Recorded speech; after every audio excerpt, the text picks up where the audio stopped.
Hello, welcome to It's Not Your Parents' Basement, Denver Metro's only first-time homebuyer show. My name's Olivia Konovicius. And I'm Christian Derlin. Thanks so much for being with us today. Now, Christian, what are we talking about? We're going to talk about pre-approvals, mortgage pre-approvals. Exciting. Yeah, that's right. So Experian, one of the three major credit bureaus, just came out with a report with an alarming statistic, and that's that half of all first-time homebuyers out there right now, and I guess it's nationwide, but still, half are not pre-approved for a mortgage. So what that means is they're searching for a home actively.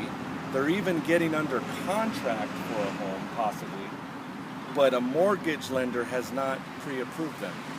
So that equals problems, Yeah. because you're basically not going to get your offer accepted if you're not pre-approved, Right. or God forbid you go under contract and then you get told that you can't buy the house. Right. And I think there's a difference between pre-qualification and pre-approval. And so a lot of times as a real estate agent, you'll get somebody that tells you, oh yeah, I've been pre-approved, I've been pre-qualified, and I want to use this lender. And you have to take them for their word a lot of times, right?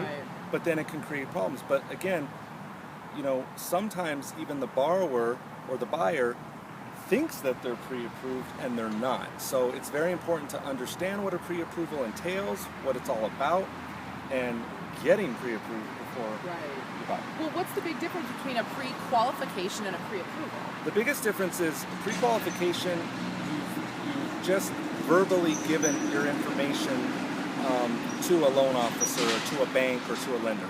And you've had a conversation with the loan officer or the bank representative. They've asked you some questions about your income, your employment, the other things that you need to be concerned about, and you've given them all verbal, confirmation of everything. And they basically say, okay, well, off that information, you're pre-qualified for X amount to purchase. Have they pulled your credit? Sometimes they haven't, and so that's important too. And so a lot of times, a lender will just ask you, well, do you know what your credit is? And there's so many credit monitoring services out there right now, like freecreditreport.com, and the three credit bureaus offer your credit card offers you credit monitoring services. But you need to be careful about those, because for a mortgage, we actually pull what we call a residential mortgage credit report, which is different than those. So just because you might get freecreditreport.com, it doesn't mean that that's accurate. Yeah, and you're getting a mortgage. And they do these advertisements on TV, and they say, oh, you know your credit score, and you're going to be that much more prepared. It can be. I've seen up to 40 points difference between somebody's personal score that they've received from one of those monitoring services and what I've pulled as their credit score for a mortgage. That's a huge difference. Be careful there. The other things is income. I mean, at the end of the day, that's what's the most important thing about a mortgage application, is your income, is your ability to repay the loan. We need the last 30 days of pay stubs. We need last 2 years of tax returns, last 2 years of W-2 forms. Any gaps in employment need to be explained and need to be accepted. There's a whole host of things. For the last 2 years, we need to review your income. Excuse me, and then your assets. What are you going to, if you're putting down a down payment, what are you going to use for your down payment, that kind of thing. So. And now these are all the documents that you'll review when you do the pre-approval. Is that right? Correct. And so a pre-approval, I have reviewed all this documentation. I've requested it from you. You've sent it in to me. I've reviewed it, and I've asked you any questions that need to be asked. I've pulled your credit report for mortgage purposes. All of that. And then I can sit there and basically rubber stamp you and say, you're pre-approved. Go out and buy a home. Now, the next best step to take is actually when you send the file to an underwriter to rubber stamp it again and cross all the I's and dot the T's, cross the I's, do the whole thing, but just make sure it's solid. And, that's not always necessary. If your income is straightforward and you've been on the same job for the last 2 years and you've saved up for your down payment and it's pretty straightforward, then me as a loan officer, I've been doing this 13 years, I'll look at that situation and say, you're fine, you're good. We don't need to go in front of an underwriter. I've been through this too many times to know you're okay.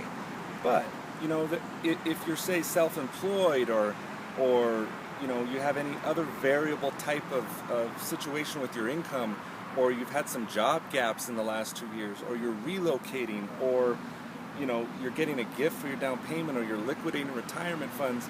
I mean, some of these situations would probably, the best thing to do is get in front of an underwriter to take that extra step and have an underwriter actually look at your file, not just me, and get you fully pre-approved, if that makes sense. Yeah. So.